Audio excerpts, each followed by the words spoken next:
Está conectado. ¿Quieres que te deje sacar el Zoom para que ¿Aquí? ¿En este? Ajá. ¿Empezamos?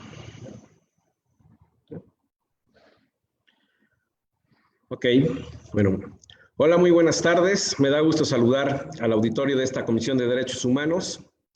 Soy el maestro Salvador López Hidalgo, titular de la Unidad Especializada para la Protección Efectiva, Observancia, Promoción, Estudio y Divulgación de los Derechos de las Niñas, Niños y Adolescentes de la Comisión de Derechos Humanos del Estado de Puebla.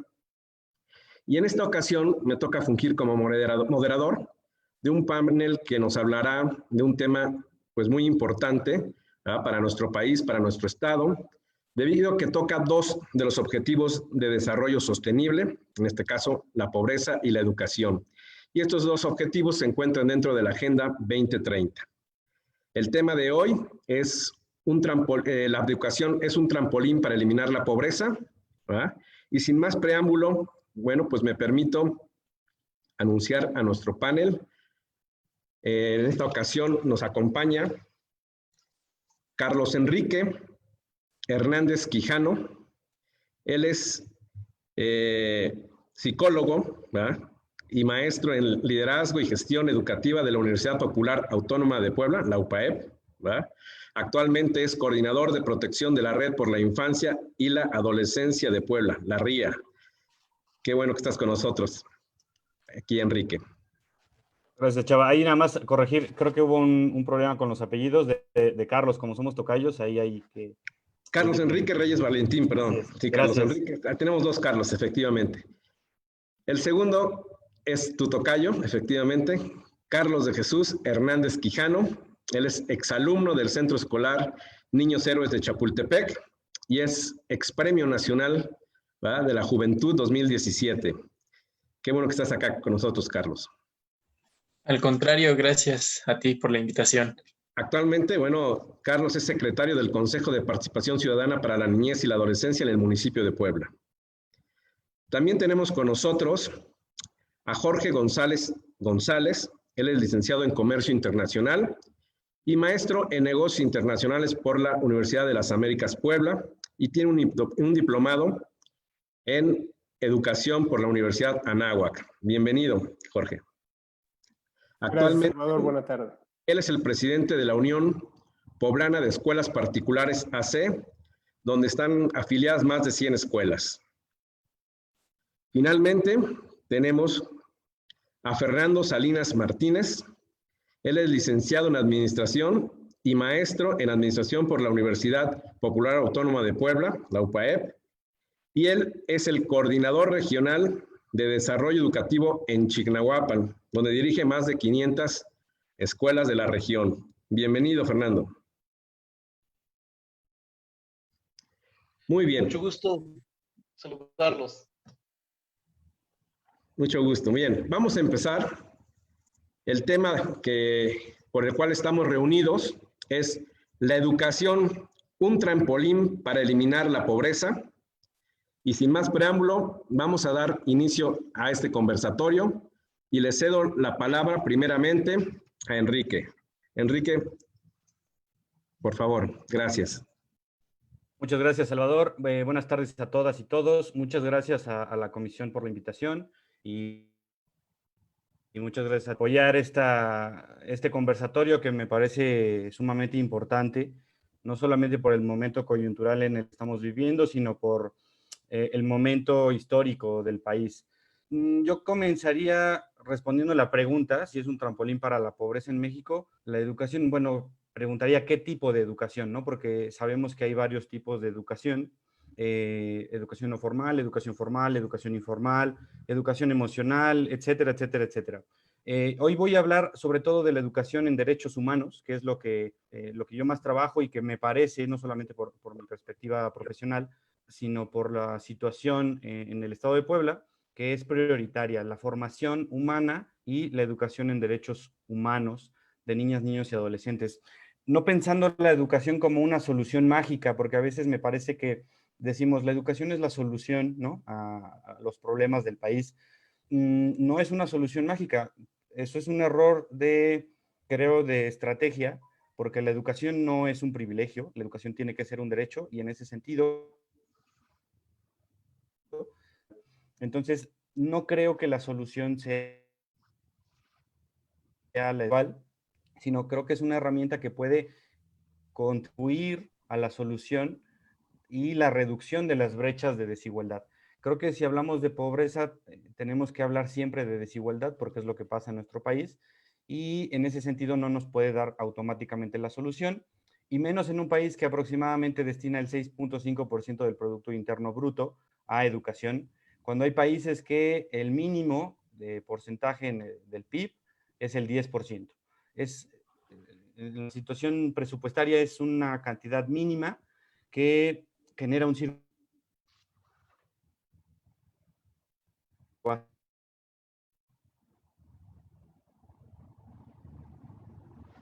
Un poquito la imagen.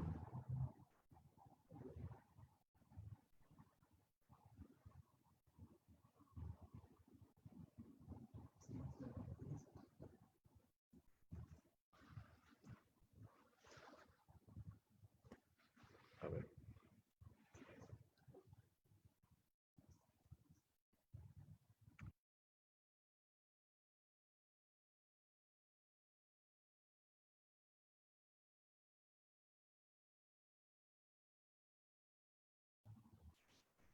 Me parece que ya no estamos oyendo a Enrique. Ya no lo estamos oyendo. Bueno, vamos a continuar en lo que se reinstala otra vez Enrique. Vamos a continuar con Carlos de Jesús, que nos hable sobre el tema, y ahorita continuamos con Enrique, que salió de la conversación. Muchas gracias, Salvador. Y igual me gustaría comenzar respondiendo si la educación es un trampolín o no. Yo considero que es más una de tantas herramientas para combatir y, en su caso, eliminar o erradicar la pobreza en México. Y quiero compartirles algunos puntos que me parecen algo alarmantes y algunos un poco esperanzadores sobre la educación en México. Y primero me gustaría diferenciar que educación no es lo mismo que enseñanza. Y eso es algo que tenemos en México muy arraigado. Y primero, la educación es formar, es guiar, es en parte, y lo menciona la RAE, adoctrinar a niños y jóvenes en un estilo de vida, responder a ciertas acciones o evaluar algunas otras situaciones. Pero en el caso de la enseñanza es compartir conocimientos, principios e ideas que se muestran a alguien. Y eso es lo que nosotros vemos normalmente como educación en las escuelas. Una vez hecha esta comparación, quiero compartirles que durante 2018, esto es algo alarmante, en Puebla, el 64% de la población se encontraba en situación de pobreza. Y aquí, internacionalmente, vivir en situación de pobreza es sobrevivir con $1.9 al día. Y es parte de lo que buscan los Objetivos de Desarrollo Sostenible, reducir el número de personas que viven con esta cantidad de dinero diaria. Después, ¿cuáles son las principales causas que forman la pobreza? El desempleo, la exclusión social y la vulnerabilidad en determinadas poblaciones, y además el punto en el que ellos se encuentren vulnerables a los desastres, a las enfermedades y a otros fenómenos naturales que les impidan a esas regiones ser productivas. Otra de las cosas que más llama la atención es que Puebla en el 2019 registró 1,5 millones de niños que viven en pobreza, especialmente de personas de entre 0 y 5 años. Un dato esperanzador es que la matrícula de la enseñanza primaria en los países en vías de desarrollo alcanzó el 91%. Y aún así, de todos estos países en vías de desarrollo, 57 millones de niñas, niños en edad de escolar primaria siguen sin asistir a la escuela. Y aproximadamente un tercio de los países en regiones de desarrollo no ha logrado paridad de género en la enseñanza primaria. ¿Cuál es la relación que tienen estos datos de pobreza con la educación? Bueno, en México, de acuerdo a los datos del Banco Mundial, invirtió en 2016 4.9% del Producto Interno Bruto, que es algo que nos comentaba Enrique hace unos momentos. Es una cifra preocupante porque hay países que invierten como mínimo 7% hasta 10 o 12% de su Producto Interno Bruto. Y en el caso del 2018, la cifra del 4.9 en 2016 se redujo a 3.1 del Producto Interno Bruto. ¿Qué es lo que sucede aquí? Que se recorta mucho la inversión en la educación básica, en la educación primaria, y se aumenta la inversión o el gasto en la educación media y educación superior. ¿Cómo se ve esto? Que debería ser al revés. ¿Por qué? Porque entre más inviertes en las bases de la formación de la persona, son menos los gastos que realizas cuando la persona es mayor. ¿Y a qué va todo esto? En términos fáciles, en el 2016, la inversión para educación primaria fue de aproximadamente 1,722 pesos por docente en México. Y en el caso de este año 2020, se presupuestaron solamente 159 pesos por docente de educación básica. Esto es algo bastante preocupante. Ojo, esta es una cifra de todo el presupuesto que se destina a educación dividido entre el número de docentes. Y esto se demuestra que en 2020 el presupuesto de educación básica se redujo 11%, el de educación media superior se eleva 6.7% y de educación superior 1.8%. Es preocupante porque lo que buscan los objetivos de desarrollo sostenible y en especial el de educación es reducir el número de personas sin enseñanza, sin educación primaria. ¿Qué es lo que pasa aquí? Cuando las personas tienden a desertar en su escolaridad, tienen menos capacitación en áreas profesionales. ¿A qué lleva esto? Tienen menor oportunidad de competir para puestos administrativos que generalmente son los mejor remunerados, reduce la capacidad de desarrollo de esta persona y la orilla en muchas ocasiones a laborar en mercados muy saturados, que son los mercados de profesionalidades técnicas. Además, la deserción escolar provoca mucho desconocimiento en el área de las ciencias, tanto exactas como sociales. ¿Y qué es lo que sucede aquí? Y lo voy a ejemplificar con la actual pandemia. Nosotros confiamos más en lo que dicen las creencias, muchas veces, que en lo que nos demuestra la ciencia. Esto es algo alarmante, pero me gustaría compartir un poco de qué podemos hacer nosotros como ciudadanos, qué podemos hacer nosotros como estudiantes para ir erradicando o reduciendo esta brecha, soñando en el punto de que desaparezca. Tomar parte en procesos de participación, siempre. Es una recomendación y una herramienta muy fuerte en la que no solo se comparten y retroalimentan ideas, sino que las propuestas salen a flote de las personas que están en esa área. También debemos invertir más en programas educativos y de enseñanza, tanto en lo personal como en lo institucional. Yo como persona, ¿qué tiempo dedico? No necesariamente puede ser monetario, a mi preparación profesional y personal. Es decir, cuánto me entiendo yo como persona y cuánto me gusta estudiar de mi área o de áreas que me rodean. Y en el caso de la preparación y educación institucional, es yo que tanto como miembro de una empresa, de una escuela, de una organización, qué tanto o qué tiempo dedico a mi profesionalización.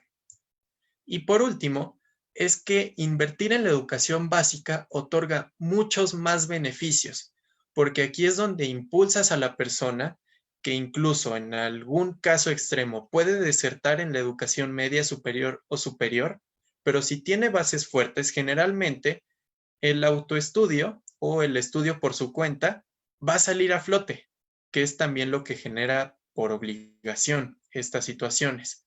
Pero además, no solo otorga este beneficio, sino que muestra cuál es la diversidad y muestra cuáles son los beneficios que obtengo yo de estar en una educación, de estar en una escuela, como lo son los beneficios sociales, como las capacidades de relación pública, los beneficios de entendimiento y de razonamiento de mi entorno, y además uno que veo yo y es uno de los más fuertes, la capacidad que me muestra a mí la educación o estar en una escuela como persona para compartir y externar mis conocimientos. Y no solo eso, después falta la aplicación, que es una de las partes que otorgan muchas escuelas o escolaridades técnicas.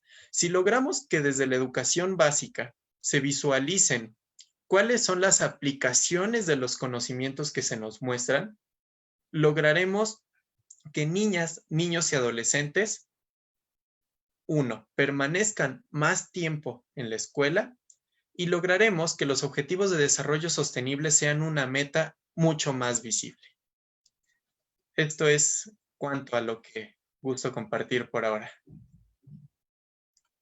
Muchas gracias, Carlos. Excelente participación.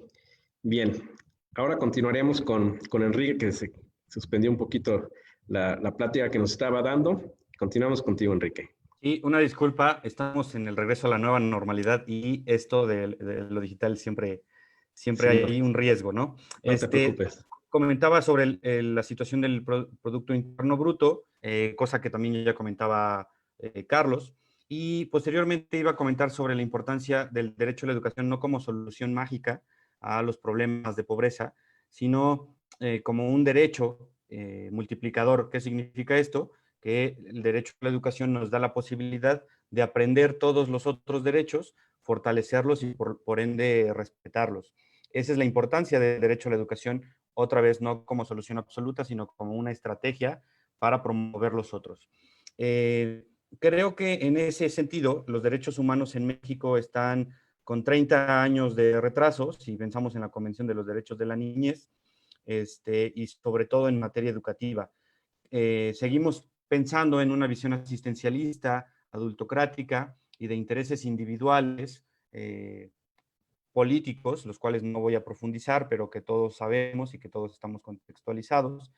Pero creo que la educación sigue siendo esta dinámica del adulto proveedor de conocimientos o competencias a niños, niñas y adolescentes.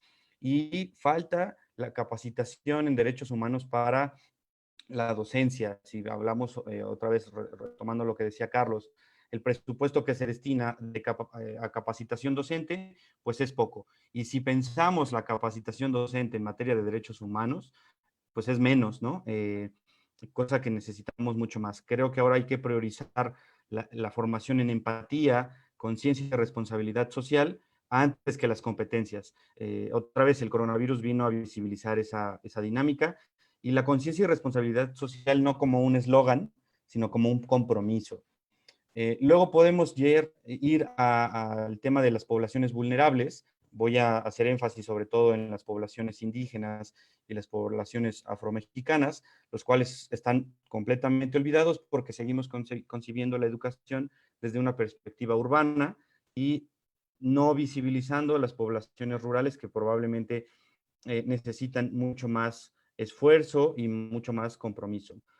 Ahí está el tema de la movilidad social, porque cuando hablamos de pobreza tenemos que hablar de desigualdad y si hay poca movilidad social, vamos a revisar el estudio elaborado por el Centro de Estudios Espinosa Iglesias, en el cual, bueno, para la gente que si no lo ubica, básicamente nos comparte la dificultad que tiene una persona que nace pobre de subir en el nivel socioeconómico. Es muy probable que una persona que nace pobre muera en las mismas condiciones socioeconómicas y viceversa. Las personas que tienen un alto nivel socioeconómico es muy probable que continúen o es muy improbable que disminuyan en esa escalera. Y en ese sentido, la educación tiene que ser una herramienta que favorezca no solamente las competencias, ya decía, sino la empatía. ¿Qué pasa con esas poblaciones vulnerables? ¿Qué pasa con esas comunidades rurales en las que si no hay computadoras o no hay luz o no hay agua potable, estamos pensando que la educación en este momento sea digital, ¿no? ¿Cómo avanzar en la pobreza? ¿Cómo avanzar en la educación si hay pobreza? ¿Y cómo avanzar en la pobreza si no hay educación? Entonces, se generan dos aspectos complejos que hay que trabajar desde el Estado completo, desde un sistema transversal e interdisciplinario, y no solamente con soluciones y varietas mágicas, porque eso no nos ha dado resultado, ¿no? Pensemos en la ciudad de Puebla, en la cantidad de universidades que hay, solo en la ciudad de Puebla, y escuelas particulares, pero hay una brecha muy amplia entre lo que pasa en la escuela particular y lo que pasa en la escuela pública de la Sierra Norte del estado. Entonces, no podemos seguir pensando que vamos a educar de la misma manera a un joven del centro de Puebla a un joven de la Sierra Norte, porque entonces generamos lo que dice Gonzalo Sarabí, inclusión desigual o exclusión recíproca. Si estamos enseñando lo mismo, no es el mismo contexto para unos y para otros.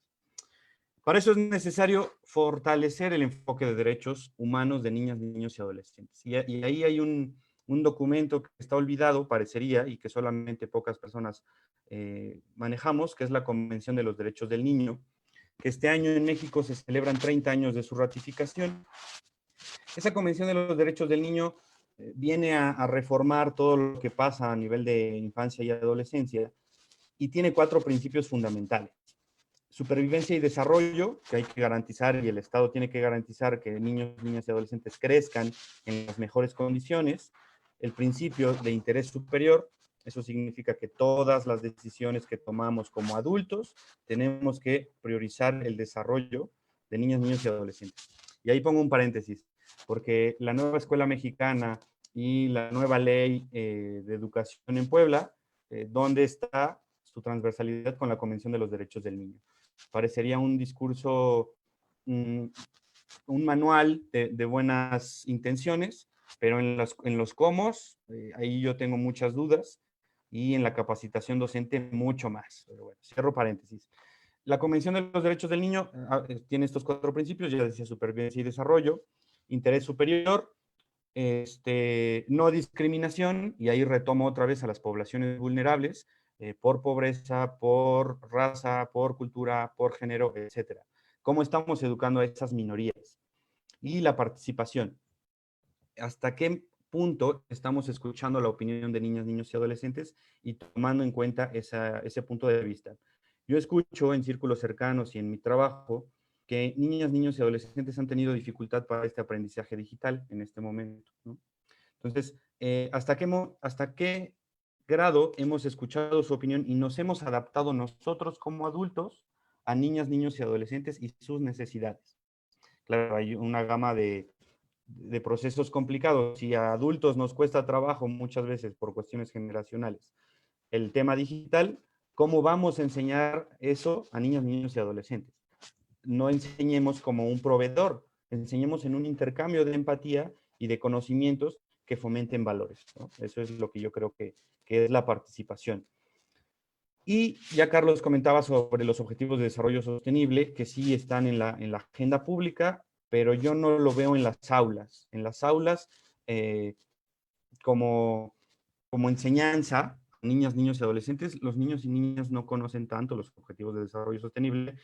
Hay pocos casos de éxito, uno de ellos es Carlos, ¿no? que gracias a esta dinámica y a este conocimiento ha generado valores y una formación ciudadana.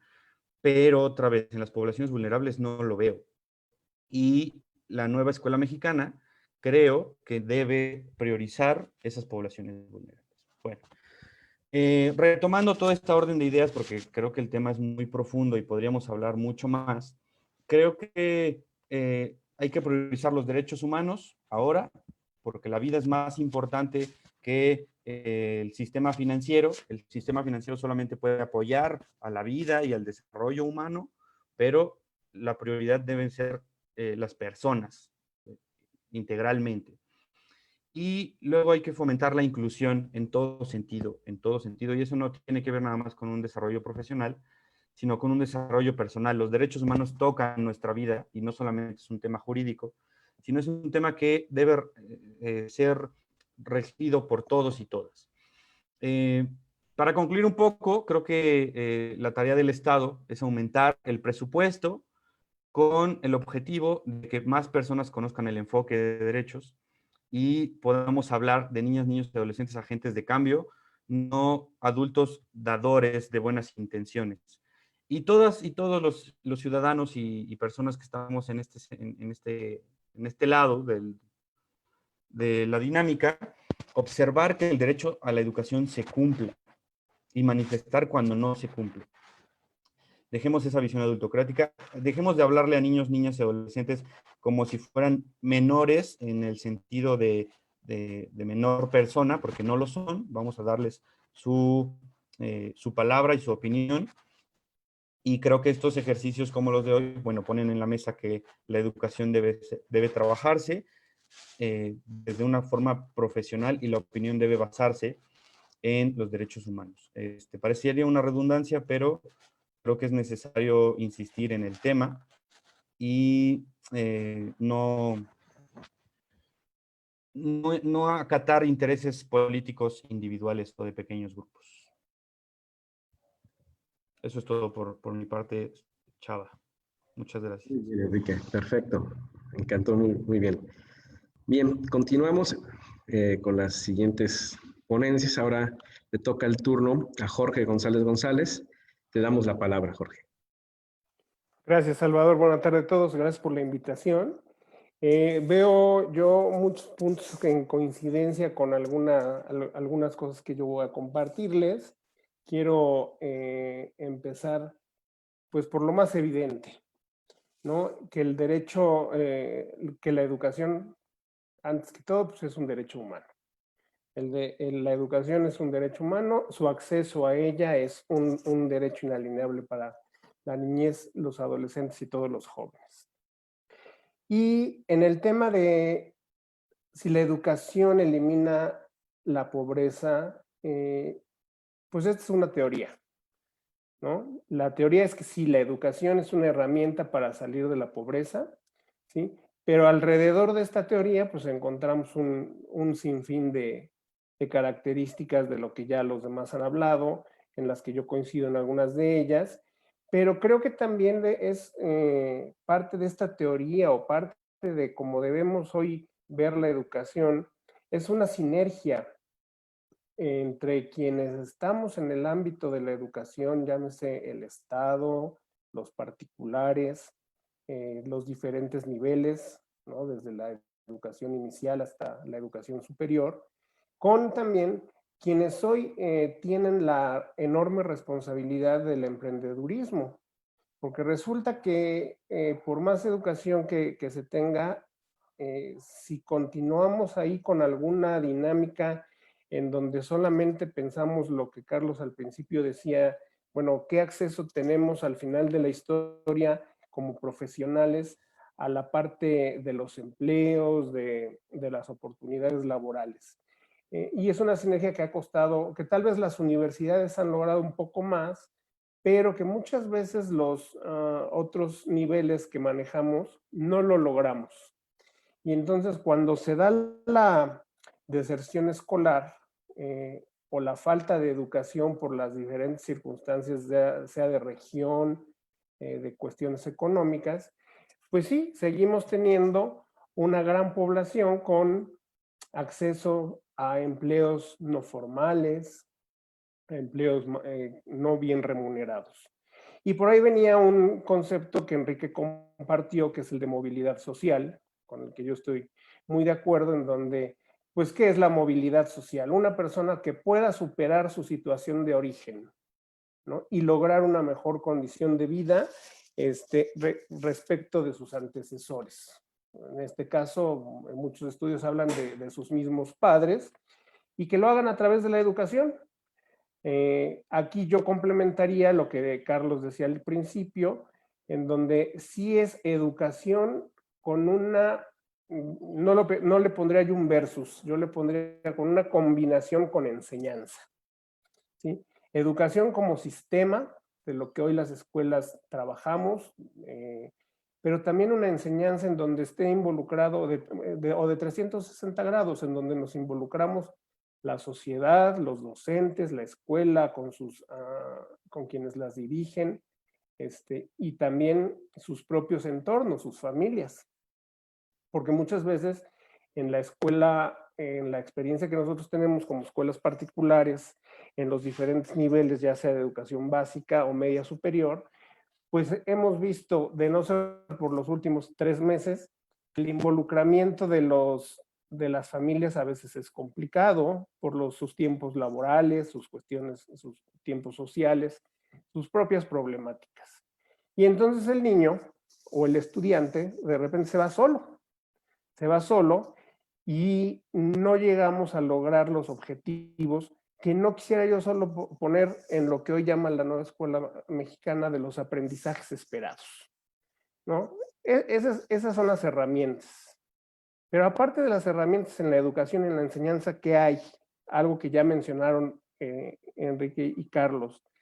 La empatía, el trabajo en equipo, la integración o la fortaleza social, ¿no? Hoy estamos en un bache, ¿no? En donde por el tema de la educación a distancia, en las escuelas estamos midiendo cómo se está disminuyendo de manera muy importante el tema del acercamiento social. No entiendo el acercamiento de la distancia que hoy por salud debe de haber, pero me refiero a la integración social del propio estudiante con sus iguales en los diferentes niveles, insisto.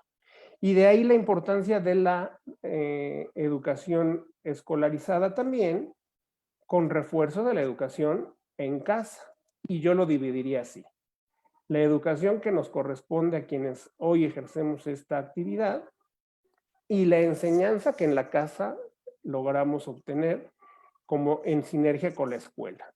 Entonces, por ahí creo que es una oportunidad bien importante el fortalecimiento de, pues muchas escuelas manejamos el tema de padres de familia, este tipo de capacitaciones, la capacitación de los docentes, que no se limite solamente a los temas de las 4 A's de la nueva escuela mexicana, de los aprendizajes esperados, que vaya más allá de ello, que llegue, que realmente formemos educación basada en valores, y no estoy aquí hablando de ningún tipo de religión, estoy hablando de los valores universales sociales, ¿sí?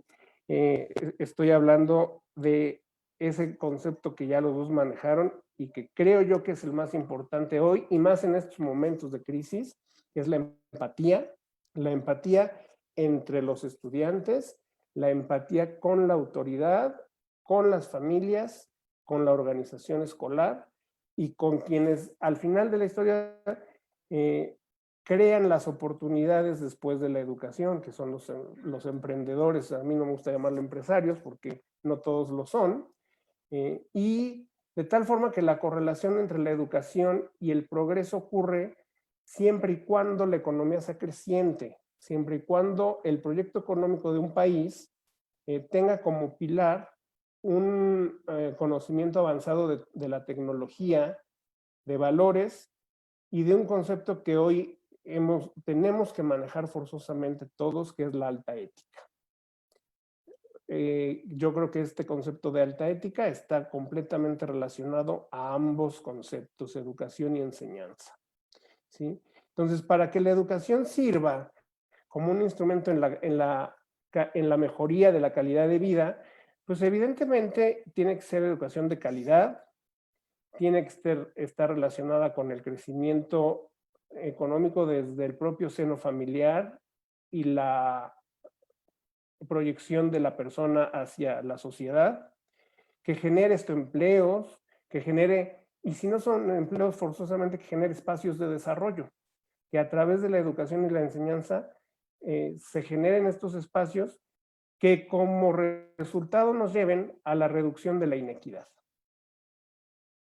Porque hoy es lo que estamos viendo socialmente hablando en muchos sectores, ¿no? No importa que yo traiga un título de la universidad que sea, la cantidad de dinero que le haya yo metido a la carrera, maestría, doctorado, venga yo de la sierra, venga yo de vivir en una colonia muy cara, si no hay esos espacios de desarrollo, pues realmente todos esos años, 18, 20 años invertidos en la educación y la enseñanza, no generarán resultados.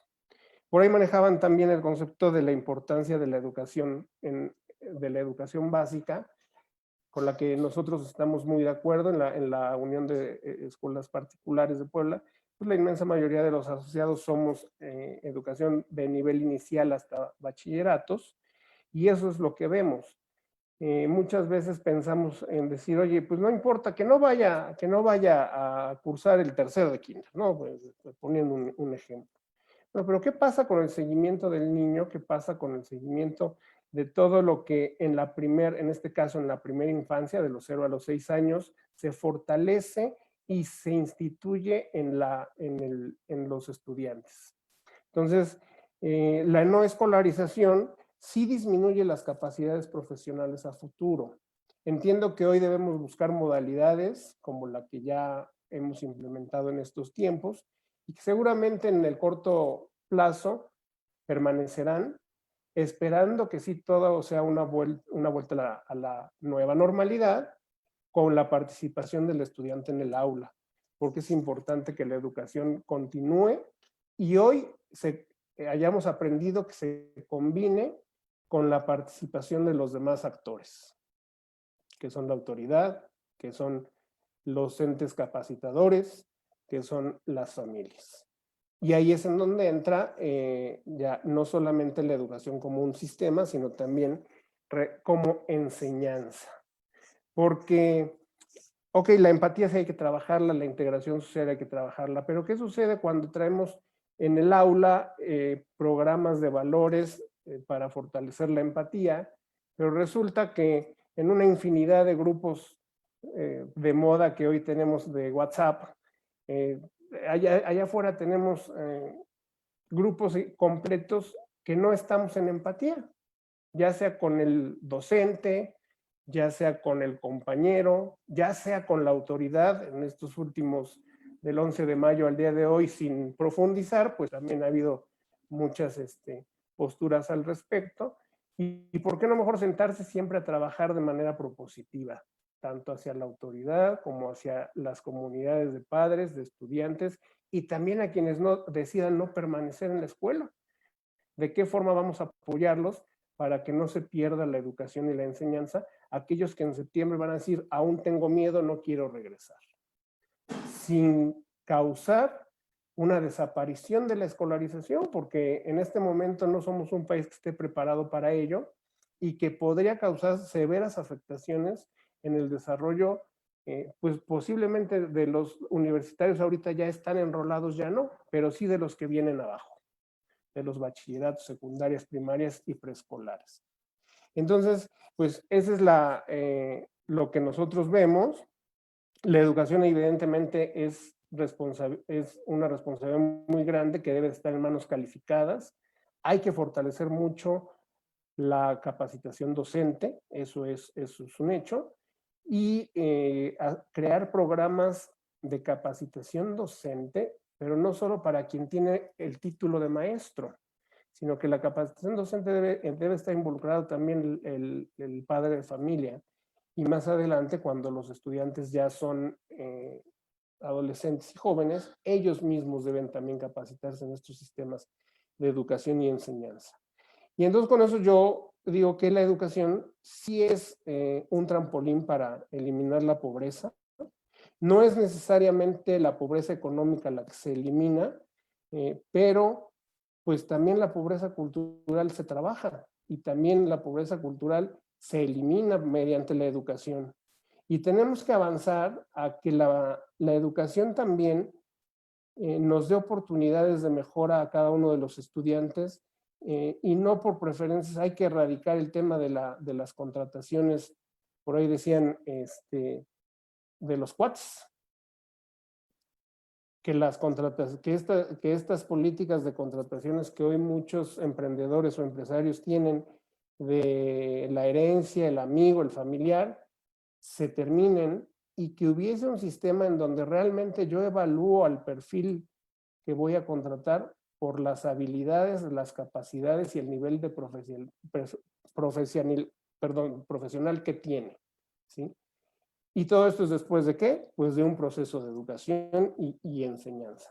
Entonces, por ahí estaba yo leyendo un artículo en la preparación de estos puntos, en donde decía, lo voy a leer textualmente, que todos los aspectos de la pobreza y la educación están estrechamente relacionadas con la pobreza de ingresos.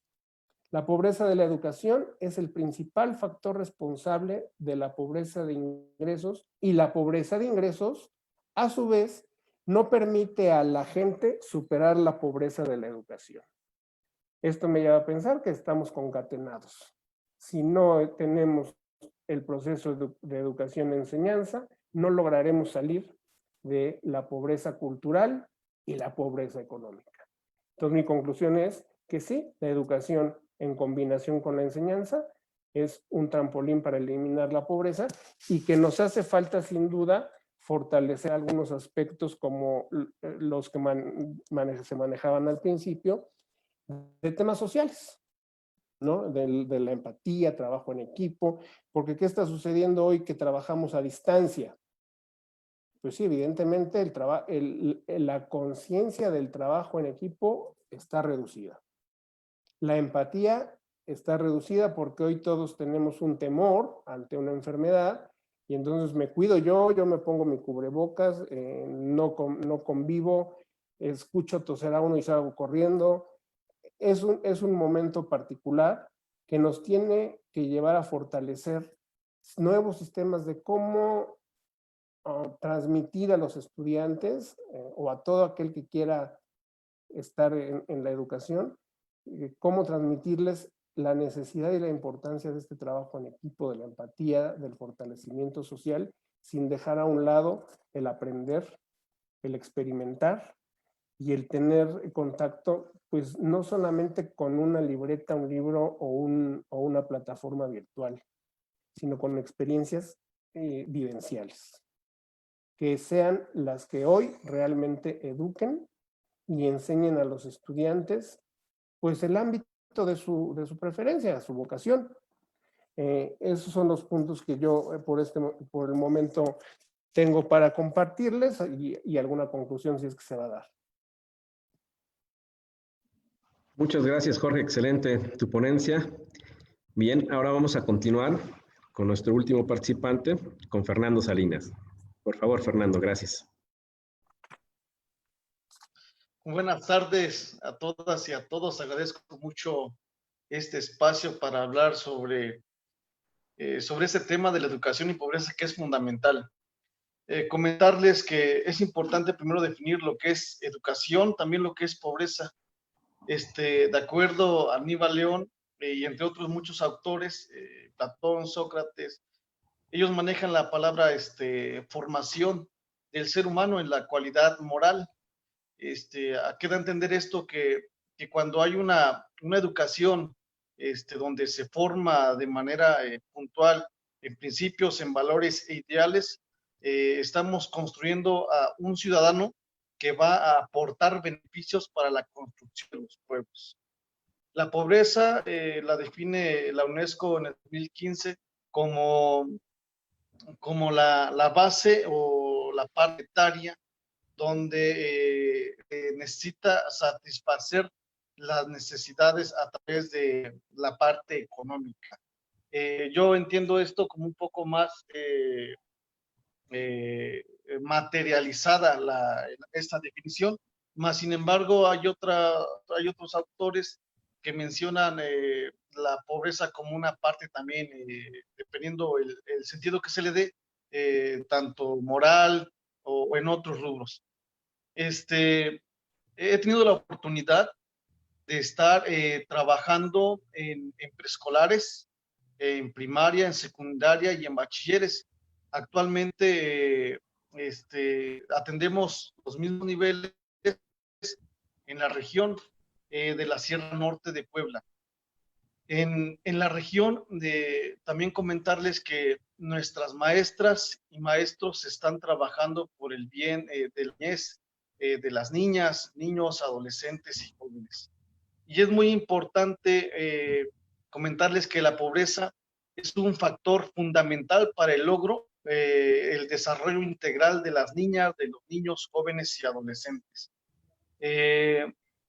Ahorita con la situación de la pandemia, fue muy importante para nuestras maestras y maestros que a través de sus materiales y de acuerdo a la situación contextual de las niñas y niños, se pudo reorganizar el trabajo. Ya lo decían los compañeros, es muy importante saber en qué contexto se encuentra el alumno para que pueda aprender. No es lo mismo, y comparto la aseveración del compañero, que no es lo mismo trabajar o enseñar en una ciudad a una zona rural.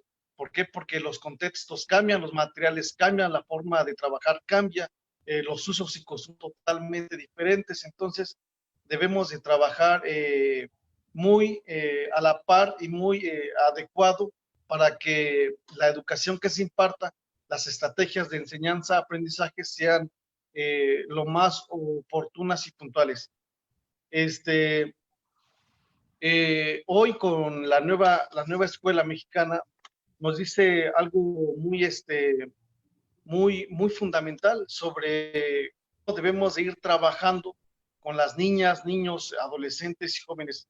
Quiero leerles algo muy puntual,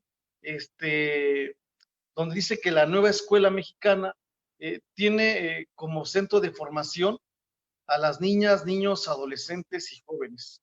Y su objetivo es promover el aprendizaje de excelencia, inclusivo, pluricultural, colaborativo y equitativo a lo largo del trayecto de su formación. Es muy importante que la educación se empiece a desarrollar desde una edad temprana y debemos entender que la formación de las niñas, niños y jóvenes, adolescentes, debe de ir ligada con la situación que está presentando la familia. Hay un estudio de Benítez que revela que, por ejemplo, la falta de empleo de un padre de familia o de algún miembro de la familia reduce notariamente las condiciones esenciales o las condiciones básicas o fundamentales para que la familia pueda tener una estabilidad, y llámese a esto donde la estabilidad también lo que es la educación. Niños y jóvenes es una parte fundamental para construir una ciudad de valores, de ideales, de principios. Entonces, es importante que nuestras familias, que los senos familiares tengan una estabilidad económica. ¿Por qué? Porque en muchas situaciones, y yo como docente en su momento, en ocasiones se solicitaba al padre de familia algún material para trabajar con las niñas o los niños, y a veces por la condición económica, esto repercutía mucho en lo que eran los procesos de enseñanza, y más aún cuando se citaba al padre de familia o a la madre de familia para asistir a reuniones, a tareas o a actividades escolares, muchas veces no se presentaban, y esto traía consigo una repercusión o un retraso en todas las actividades. He llegado a comprender a través de este tiempo que es muy importante que, por ejemplo, el Estado, lo que es el gobierno, la ciudadanía, deben estar trabajando de manera en conjunta, y que toda esta forma de trabajo traiga el bien y el progreso de las niñas, niños y jóvenes. Hoy el gobernador del estado, el licenciado Luis Miguel Barbosa, nos ha pedido mucho trabajar en campo para el bien de las niñas. Hemos estado recorriendo y las comunidades de esta región, que en la mayoría son rurales, y de llevarles el mensaje y sobre todo la atención para que las niñas, niños y jóvenes puedan construir o puedan realizar sus actividades de acuerdo a su grado de estudios, y que los planes, de acuerdo con las maestras y maestros, se vayan desarrollando de manera muy puntual. El doctor Melitón Lozano, quien es el secretario de Educación en el Estado, ha manejado de manera muy puntual las 4A, donde nos indica que al estar trabajando en las 4A con los centros educativos, va a ser muy importante para por las niñas y niños, asequibilidad y adaptabilidad. En estas 4A, por ejemplo, la accesibilidad es que se garantice a cada uno de las niñas, niños, el acceso oportuno y pertinente y sin discriminar a ninguna niña, a ningún niño, a ningún adolescente y a ningún joven. Lo que es la asequibilidad es asegurar que la oferta educativa que se esté ofertando en las escuelas cuente con todas las capacidades, y que nuestros maestros y maestras, nuestros directivos estén preparados, tengan una formación oportuna, y que las escuelas tengan todo el equipamiento para poder ofertar una educación integral. Hoy nos han pedido nuestras autoridades que la educación que se oferte vaya más a la parte humana. Sabemos que las matemáticas, las ciencias, el lenguaje y comunicación, entre otras materias, son fundamentales para poder crear y formar alumnos competitivos en la sociedad, y sobre todo que tengan la capacidad para resolver situaciones o problemas de la vida cotidiana.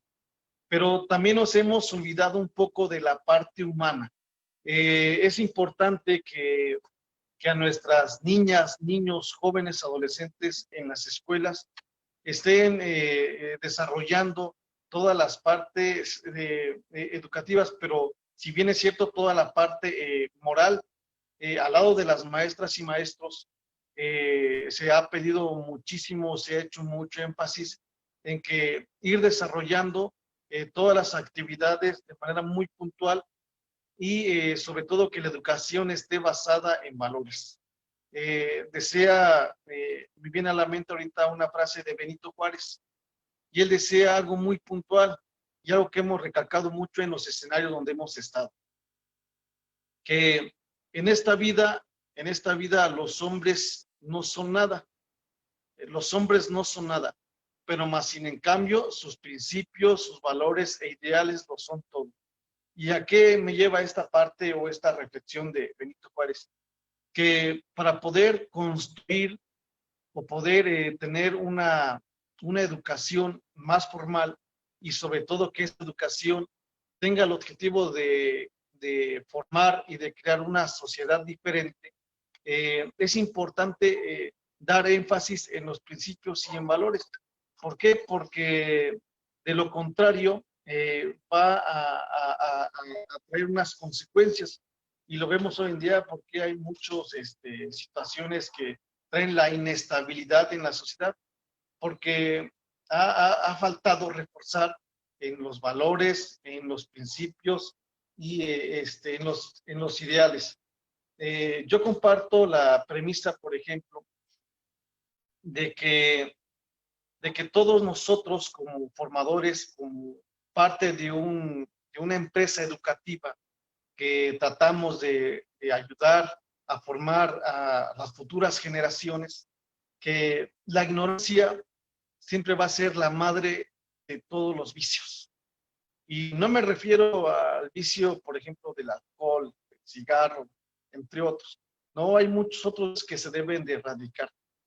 Comprendo que para esto todos nosotros como educadores, como formadores, desde nuestras trincheras, debemos de estar trabajando por el bien, por el progreso y por la formación de niñas y niños, jóvenes y adolescentes. Hoy acá en la Sierra Norte hemos tenido la oportunidad también de trabajar en las zonas indígenas y decirles que muchos de nuestros trabajos al lado de nuestras hermanas y hermanos de educación indígena, tratamos mucho de rescatar la cultura. Algo que también se ha implementado en la nueva escuela mexicana es de que los contenidos que se aterricen en los diferentes contextos, ya sean urbanos, rurales o indígenas, al nivel que corresponda, que estos contenidos tengan el objetivo de rescatar la formación de las niñas y niños, y sobre todo que la cultura es una parte fundamental para poder potencializar lo que es el derecho a la educación, y sobre todo que los trabajos que se desarrollen sean para el bien de la niñez. Hay un libro, cuando estaba yo preparando este trabajo, hay un libro que es de Diálogos de Platón, y ahí a Sócrates, es una persona que enjuician, le dicen que lo enjuician porque él enseña a los alumnos una doctrina diferente a la que se enseñaba. Hay una frase muy importante que me gusta muchísimo, y es algo que hemos tratado de implementar acá en la región, al lado de nuestras maestras y maestros. Dice que él enseña a los jóvenes, a las niñas, niños, a indagar lo que pasa en los cielos, pero también lo que sucede en las entrañas de la tierra. Y esta hace muy, muy puntual. ¿Por qué? Porque debemos de inculcar a nuestra niña y a nuestro niño a que se enamore de la forma de aprender a aprender, y sobre todo que todo lo que aprenda, que todo lo que la formación que vaya teniendo al lado de sus padres de familia, al lado de las maestras y maestros, es de que la formación vaya basada siempre en principios y en valores, en ideales. Creemos que lo fundamental para que una sociedad esté mejor y sobre todo esté más estable, va a ser muy importante que todos desde nuestras trincheras estemos trabajando para el bien de las niñas, niños y jóvenes, y hacer mucho hincapié en los valores. Sabemos que los valores están ahí, pero también han estado olvidados. Creemos que también es importante que la educación para erradicar la pobreza, eso es fundamental. La pobreza desafortunadamente existe, por ejemplo, acá en la región. Hay muchas comunidades que aún se llega caminando, hay muchas comunidades que no tienen luz, hay muchas comunidades que la niña o el niño no tiene ropa suficiente, o que no tiene internet, o que no tiene televisión, y que hoy en día las TICs nos exigen que estemos trabajando las tecnologías para que el alumno tenga una educación integral. Pero hace falta todavía en muchas zonas pues implementar esto. Sabemos que la situación, sabemos que también la ubicación geográfica no permite que todas las niñas y niños cuenten con alguna tecnología. Hoy, por ejemplo, en esta situación de la pandemia, nuestras maestras y maestros muy ocupados, muy preocupados por la situación, ellos iban y dejaban a la tiendita, por ejemplo, materiales, o muchos de ellos buscaban la forma anunciando en la radio o en la radio comunitaria, o siempre está la persona que tiene la bocina para anunciar. Y esto es fundamental. ¿Por qué? Porque a través de diferentes estrategias, a través de diferentes técnicas, debemos de estar puntualizando para que la parte educativa de las niñas, niños, jóvenes, adolescentes, reciban una educación formal y sobre todo integral. Nuestra directora general, la maestra Daisy Noemí Andérica Ochoa, nos ha pedido mucho, es parte de ir a las casas, de ver cómo está la situación del alumno para poder orientar y sobre todo poder apoyarlo. A veces muchos cometemos quizás algo fuera cuando exigimos de más al niño o a la niña. que a veces no trae la tarea, pero a veces no comprendemos cuál es el motivo.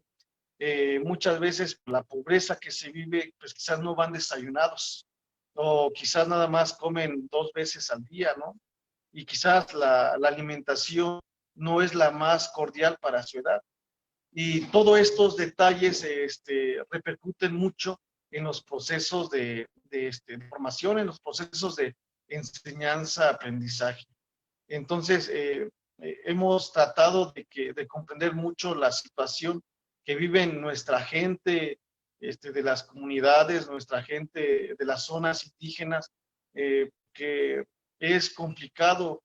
Muchos de ellos tienen que viajar, muchos de ellos tienen que ausentarse, y entonces es ahí donde la maestra y el maestro toman un rol muy importante, porque pues a veces la niña o el niño no recibe quizás el amor que debiera porque los papás están trabajando, y ahí es donde muchas veces entran nuestras maestras y nuestros maestros para poder ir haciendo lo que les corresponde para el bien, para el progreso y sobre todo para la transformación de los pueblos. Hemos tratado siempre de que una educación sea integral. Se ha pedido mucho a las maestras y maestros trabajar tanto dentro del aula como fuera del aula, y sobre todo haciendo mucho uso de los recursos que tienen nuestras comunidades. Y a raíz de esto comprendemos que la educación es fundamental para construir sociedades diferentes. Sabemos que una sociedad que no está basada en una educación es una sociedad que está condenada a tener una alteración social. Es importante también que en la educación también haya una organización, haya un orden, una disciplina para nuestras niñas, niños y jóvenes. Decirles también que cuando las niñas, los niños jóvenes tienen una educación fundamental, integral, comprendemos que el día de mañana los pueblos estarán bien representados por gente que ha tratado de ubicar los 5 sentidos. ¿A qué me refiero? A que en muchas ocasiones los sentidos que tiene el ser humano no los ocupa para construir como debiera de ser. Por ejemplo, vemos a un pajarito.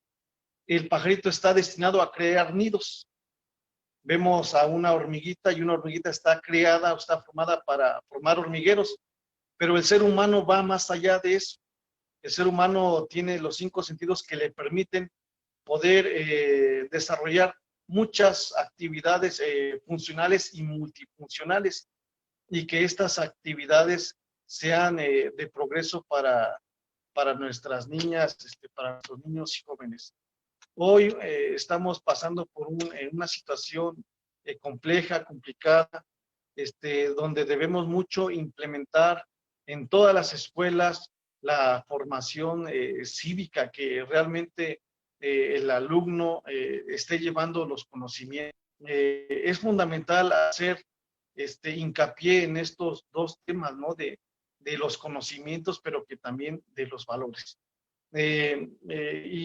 Y contestando a la pregunta de la educación y la pobreza para poder erradicarla, sí va a ser importante, y sostengo que es muy importante, el hacer uso de una formación integral para poder desarrollar las potencialidades de las niñas, niños y jóvenes, pero al lado de maestros, al lado de directivos, al lado de todo un equipo educativo que esté actualizado y que se esté preparando continuamente para que todas las enseñanzas se bajen a las aulas escolares y sean de lo más productivas, pero que también al lado de nuestras madres, al lado de nuestros padres de familia, para que podamos construir una educación unilateral, y sobre todo que esta educación sea de beneficio y sea de progreso para las futuras generaciones.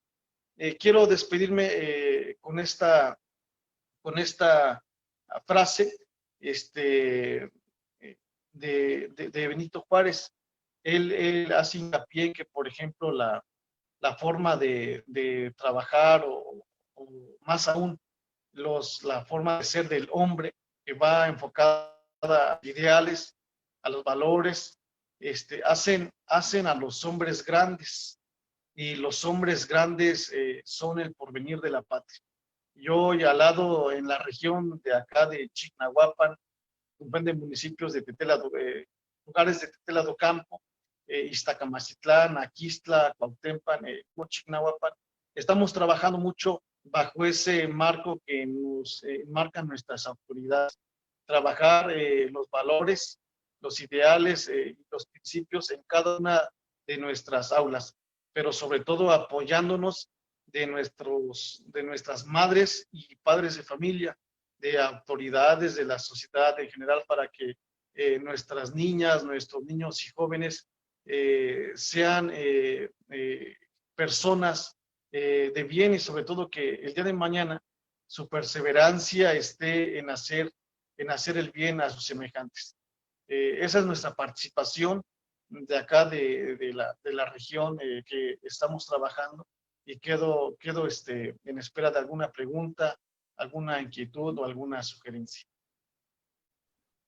Muchas gracias, excelente tu ponencia, Fernando. Y ahora vamos a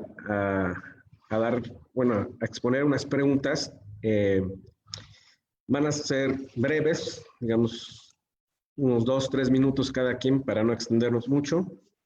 La primera pregunta que tengo es que, en relación a la pregunta inicial de este conversatorio, no podría ser al revés, en el sentido de que debemos combatir la pobreza, ¿verdad?, por ejemplo, desde la primera infancia, para poder dar una educación adecuada, una educación de calidad. Y junto a esta pregunta, también en base a la desigualdad, ¿qué mecanismos de manera puntual o acciones, mecanismos compensatorios o acciones, ustedes podrían sugerir para terminar con este tipo de situaciones? ¿Quién gusta comenzar? O seguimos con el orden. Empezamos con Carlos de Jesús.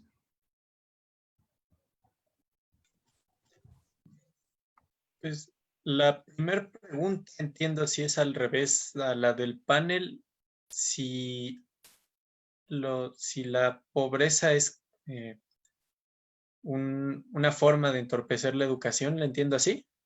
Así es. Pues ya se ha comentado igual durante las participaciones, y también lo considero así, que parece que se crea un ciclo o un bucle, y que lo comentaba también Enrique. No tengo educación y mi educación es limitada, y eso me obstaculiza ascender en el término socioeconómico. ¿Pero por qué? Porque mis recursos son pocos. Entonces, al tener pocos recursos, no puedo acceder a esa educación. Pareciera que se crea un bucle, y muchas veces es así. Aquí es cuando se debe invertir mucho, considero yo, en la educación básica y en la primera infancia, para fomentar en cierto momento el autoaprendizaje o las técnicas autodidactas. Porque si llega un punto en el que una persona pueda no acceder a esta educación, bueno, conoce otros medios de adquirirla. Y la segunda pregunta, ¿me podrías contextualizar un poco más? Claro que sí, Carlos. Es en el sentido de qué medidas compensatorias o qué acciones se podrían realizar para que, en base a la desigualdad que existe en algunos sectores de la población, pudieran acceder en el pleno goce de sus derechos algunos niños y niñas o adolescentes. Ok. En la escena global podemos observar que en África y Asia Central son los lugares donde menos se tiene acceso a la educación, y en especial a las mujeres. ¿Esto por qué es? Por paradigmas sociales, por paradigmas y estigmas que lo que hacen es limitar la comprensión de la vida en sociedad. Lo mismo lo podemos trasladar a la escena nacional y local. ¿Cómo? ¿Qué es lo que primero debemos hacer? Hacer un equipo, padres de familia, alumnos y maestros, que es algo que también comentaba en cierto momento Jorge y Fernando en su momento, que debemos trabajar en conjunto y entender que la enseñanza y la educación es este triángulo. Padres de familia, que son quienes apoyan en casa la educación y la enseñanza de los hijos. Alumnos, que son quienes reciben esa educación, y maestros, que son quienes la comparten. Esa es una, buscar trabajar mejor entre padres de familia y su relación con la escuela. Y otro, mostrar justamente en la escuela que todos somos seres humanos, que todas las personas merecemos el mismo respeto, que a veces no nacemos en igualdad de condiciones, pero son nuestras acciones las que determinan nuestra no solo personalidad, sino nuestra reputación. Y eso es lo que los hombres, las mujeres debemos aspirar, que nuestras acciones hablen más de lo que nosotros decimos hacer. Y por último, otra herramienta que me gustaría compartir es tomar en cuenta, y es la participación. Escuchar, no solamente que hable, sino que sus puntos sean tomados en cuenta, sean dialogados, tanto de padres como de alumnos como de maestros, y para entonces entender todo lo que va alrededor de cierta acción. Muchas gracias, Carlos. Bien, continuamos con Enrique. Bien, gracias. Quisiera retomar un poco de lo que comentaban y de forma muy breve también decir que la educación, como un proceso complejo, creo que el objetivo principal debe ser la construcción de ciudadanía infantil. Poniendo atención mucho en este concepto de ciudadanía infantil. La educación debe ser dirigida a trabajar en equipo, a que sea un proceso horizontal, no discriminatorio y participativo, también como comentaba Carlos. Creo que también un proceso fundamental es no romantizar la pobreza para erradicarla, porque socialmente parecería legítimo la pobreza porque es la cultura del esfuerzo y no tiene nada que ver. Entonces, para erradicar la pobreza no hay que romantizarla, eso me parece importantísimo. Luego, hablar de que la educación la hacen las personas. No podemos hablar de la educación como un concepto aislado o como un concepto inhumano. La educación la generan las personas en el triángulo que comentaba Carlos, es decir, la educación la hacemos todas y todos. Y en ese sentido, el trampolín para erradicar la pobreza no es la educación, sino el trampolín para erradicar la pobreza somos las personas. Somos niñas, niños, adolescentes, jóvenes, adultos y ancianos. Es decir, todas y todos tenemos que trabajar cooperativamente para erradicar la pobreza. Una de las estrategias para ello es la educación, pero hay muchas otras, porque podemos hablar de la situación de salud, que ahora es complicada, de la situación económica, de la situación en la gobernanza del país, en la situación política, etcétera, etcétera, etcétera. Pero no olvidemos que todos estos procesos lo hacemos las personas. Excelente, Enrique. Bien, continuamos con Jorge. Gracias, Jorge. Gracias. Bueno, respecto de la primera pregunta, creo que sí, o sea, creo que sí puede ser al revés. Creo que así como la educación es parte fundamental para salir o eliminar la pobreza, también la pobreza conduce a la pobreza conduce a privarse de la educación. Entonces, sí es un hecho ahí que está completamente relacionado en ambos sentidos, por los que hay que encontrar estrategias para que desde pues, la responsabilidad del Estado, de la responsabilidad de quienes ejercemos el tema de la educación, logremos que sea en un solo sentido, ¿no? Que sea la educación la que nos ayude a eliminar pero cómo lograr que no por la pobreza tengamos privación de la educación, y que va al siguiente punto, ¿no? ¿Cuáles son las estrategias concretas o cuáles pueden ser estrategias puntuales para hacerlo? Evidentemente, en el tema económico de la educación particular es complejo, aunque pues sí, en efecto, hay políticas muy bien establecidas de becas.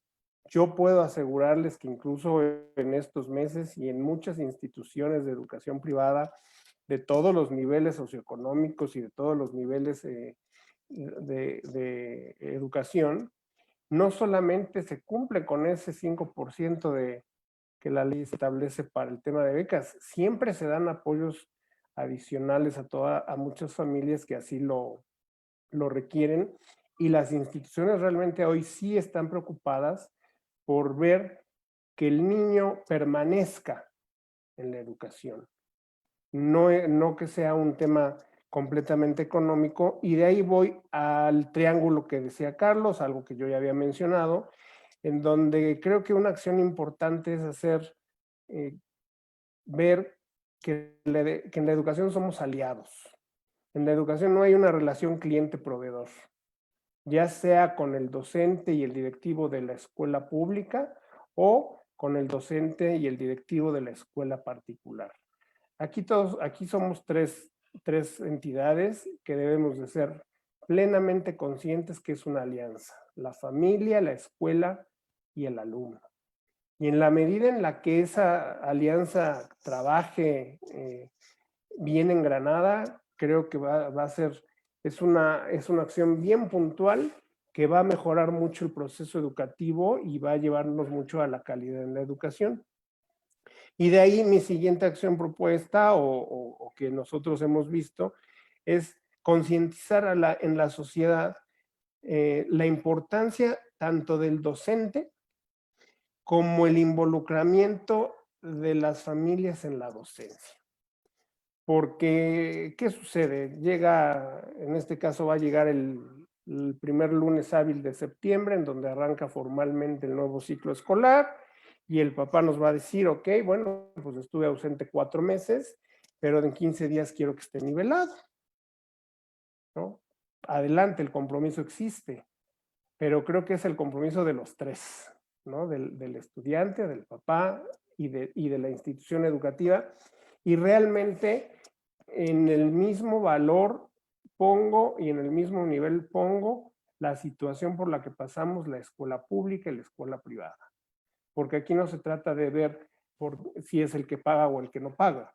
Aquí se trata de ver que como sistema hagamos funcionar o refuncionar el valor del docente, que hoy ha sido mermado por la propia situación, por el paso del tiempo y el involucramiento de todos en el proceso educativo de nuestras familias. Creo yo que son 2 acciones que bien podrían ser tomadas en cuenta en los actores que así somos, ¿no? Los educadores y los que nos contratan para educar. No me gusta la palabra de contratan, pero por ponerlo muy claro. Muchas gracias, Jorge. Gracias por tu participación. Finalmente, tenemos a Fernando.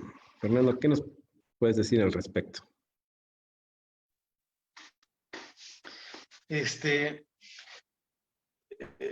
Yo igual comprendo que con los compañeros que me antecedieron, que va a ser importante o es muy importante para erradicar la pobreza en sus diferentes ámbitos culturales, morales, de valores, económicos, que juntos, el primer triángulo que son maestros, padres de familia, alumno, estén trabajando de manera puntual para que la educación que se oferte o que se esté ofertando sea lo más integral y lo más flexible para el niño, para el adolescente y para el joven.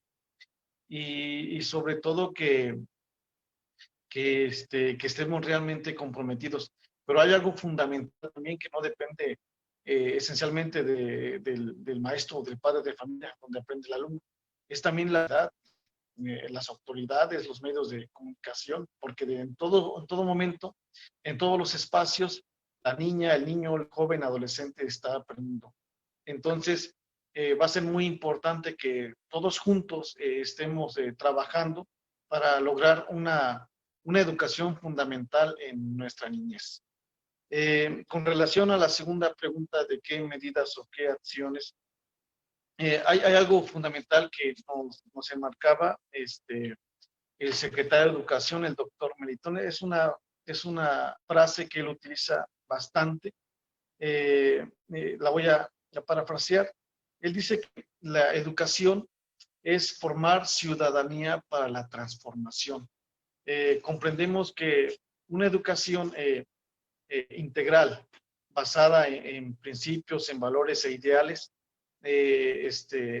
va a traer una ciudadanía nueva.